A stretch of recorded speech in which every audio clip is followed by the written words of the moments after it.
there are certain molecules which are formed on the basis of sigma bonds, and there will be certain molecules which have sigma bonds along with pi bonds. All right. So how sigma bonds formed? Sigma bonds are formed either by SS overlap or by SP overlap or by PP overlap. So I will have few examples for you. What are these? Let me show you the examples. For example, if I have a molecule, let's say HCl. So H will give s orbital and Cl will give 3p orbital, and the overlap will happen something like this: 3p orbital from Cl and 1s orbital from hydrogen, 1s orbital from hydrogen, and 3p orbital from Cl will overlap to form this sigma bond. This is a sigma bond. So sigma bond is formed between S and p orbital overlap in HCl. Same happens in H2O, same happens in ammonia. So sp overlap is observed in HCl, water, ammonia, these molecules, right?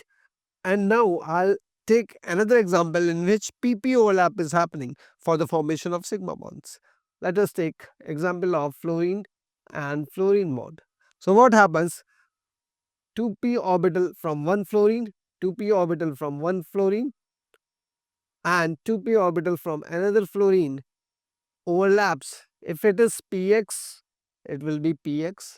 If it is py, then this will also be py, and this is py, then this will be py. If this is pz, then this will be pz. So overlap is happening only in the among the orbitals placed along the same axis. Px will overlap with Px, Py will overlap with Py, and Pz will overlap with Pz for the formation of sigma bond. And if you ever think that the overlap can happen between orbitals along different axes, that means you will be wrong. For example, if I say that overlap can happen between Px and Pz, so answer is no. P, Px, Py, answer is no. If I say overlap is happening between Py and Py, answer is yes. So Py, Py overlap will happen, can happen. Px, Px overlap can happen. Pz, Pz overlap can happen. Orbitals along the same axis will only form bond. Orbitals which are perpendicular to each other will never form bond, whether be it a sigma bond or be it pi bond. Orbitals of the same type or orbitals of along the same axis will form bond, be it sigma or pi, right? Just remember this. So never px, pz, px, py, or py, pz will never form bond, right? So this is an important point. You need to remember this. Now, so I explained how sigma bonds are formed. Now, let us talk about some properties of covalent molecules. So, molecules having covalent bonds are called as covalent molecules, and on the basis of a concept called like dissolves like. Covalent molecules are generally non-polar, so they are soluble in non-polar solvents such as carbon tetrachloride, CCl4, benzene, ether. So covalent molecules are dissolved in these solvents, and they are very less soluble in water, because water is a polar and covalent molecules are non-polar. So less soluble in water, more soluble in covalent solvents, CCl4, benzene. In these solvents they are soluble more, covalent solvents, right? Now we have overlapping.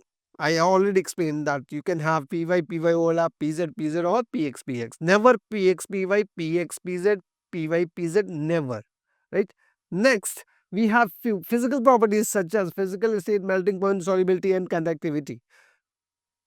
Physical state depends upon the attraction. Covalent, covalent molecules are usually gaseous or liquids. Covalent molecules are usually gaseous or liquids, and they have low boiling points, low melting points, with exceptions of network solids. Which are network solids or covalent solids? Diamond, carborundum, silicon carbide. These are few exceptions, or graphite.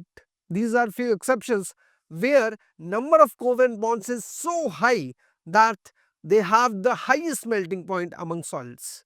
So, in general, covalent molecules are gaseous, liquids, rarely solids. But in network solids such as diamond, silicon carbide, carborundum, they have so many covalent bonds formed among atoms that their melting point shoots up, and they are the highest melting point containing solids, right? Just remember this.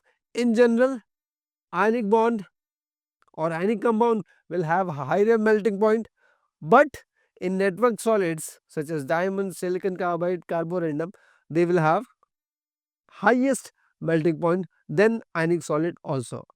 So they, just you have to remember this. These are exceptions. Diamond, graphite, carborundum, silicon carbide, silica. These are exceptions where covalent compounds beat ionic compounds in melting points. Other than that, other than these exceptions, always ionic compound will have a higher melting point because the attraction in ionic compounds is more. Just remember this exception.